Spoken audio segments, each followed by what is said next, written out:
On commence avec le roi Juan Carlos qui a abdiqué hier pour laisser la place à son fils Felipe. Bah tant mieux, le roi Felipe c'est beaucoup plus facile à prononcer que le roi Juan. C'est bien vrai. C'est tout ce que vous avez à dire sur la question? Non, je suis pas Stéphane Bern, désolé quoi. Non mais c'est bien, l'Espagne a beaucoup de chômeurs et ça libère un poste de travail.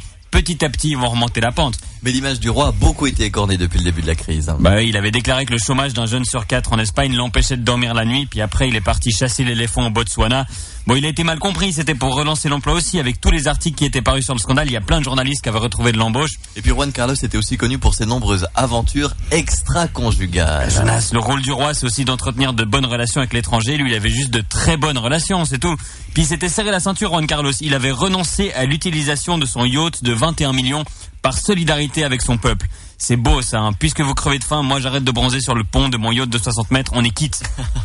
Hier à Roland-Garros, Andy Murray s'est qualifié pour les quarts de finale en éliminant Fernando Verdasco. Oui, mais surtout, les joueurs ont débarqué sur le terrain avec exactement le même équipement. Casquette blanche, t-shirt jaune, short noir. Moi, quand j'étais à l'école et que deux filles débarquaient avec la même tenue, ça se finissait avec des cheveux arrachés, du mascara qui coule. Bon là, ils se sont contentés de se balancer des balles de tennis dessus. En plus, il y en a un qui était gaucher et l'autre droitier, donc il devait avoir l'impression de se regarder dans le miroir. Heureusement que c'était pas Wawrinka, sinon il aurait commencé à se presser les boutons. Oh, c'est dégoûtant. David Hasselhoff a révélé les secrets du tournage de Alerte à Malibu. Alors, si les courses sur la plage étaient filmées au ralenti, c'était avant tout parce qu'ils avaient pas beaucoup d'argent pour payer les scénaristes et qu'il fallait faire du remplissage pour meubler l'épisode. Sur la RTS, ils faisaient pareil avec les pics meurons, mais c'était les répliques qui étaient au ralenti. Bon, Lolita Morena et Thierry Meury, ils étaient volontaires pour courir en maillot de bain sur la plage, mais heureusement le caméraman avait oublié la cassette. On termine en Russie. Une dame de 120 kilos est tombée sur un crocodile, le blessant grièvement. Le WWF, il faut qu'ils ajoutent l'obésité à leur liste de menaces pour les animaux. Je crois que pour le remake de Crocodile Dundee, ils vont caster Guy Carlier. Moi, je comprends pourquoi le gros dans Lost, il a survécu. Il lui suffisait de trébucher sur les prédateurs. Une fois n'est pas coutume, Justin Bieber défraye la chronique avec l'enregistrement vidéo d'une blague raciste vieille de 5 ans. Ouais, mais faut arrêter. Justin Bieber, il est pas raciste. Il est tout le temps torse nu, il est plein de tatouages, il passe sa vie à boire, fumer, aller au strip club et les grands-parents le détestent. Justin Bieber, c'est un rappeur noir. Puis j'ai entendu la blague, Justin, il a fait des trucs bien plus choquants dans sa vie, comme toutes ses chansons par exemple. On parle du maréchal Al-Sisi qui a remporté les élections présidentielles en Égypte avec 96% des voix. Ah bah ce genre de chiffres, ça signifie en général un scrutin super démocratique, Jonas. Ce qui est bien, c'est qu'avec la victoire de Sisi, pour une fois, tu peux avoir une conversation de politique internationale avec les racailles de rue.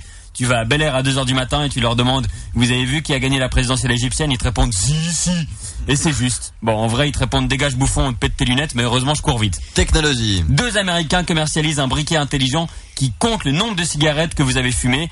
Pour remplir la même fonction et pour moins cher, il y a aussi la boîte d'allumettes. Ce soir, la Suisse affronte le Pérou en match de préparation pour la Coupe du Monde. Et on connaît peu les joueurs péruviens, Jonas, tout comme on connaissait peu les joueurs jamaïcains, précédents adversaires de la Suisse, mais Granit Xhaka avait analysé avant le match. On connaît bien les Africains, ils courent beaucoup et ils sont forts physiquement.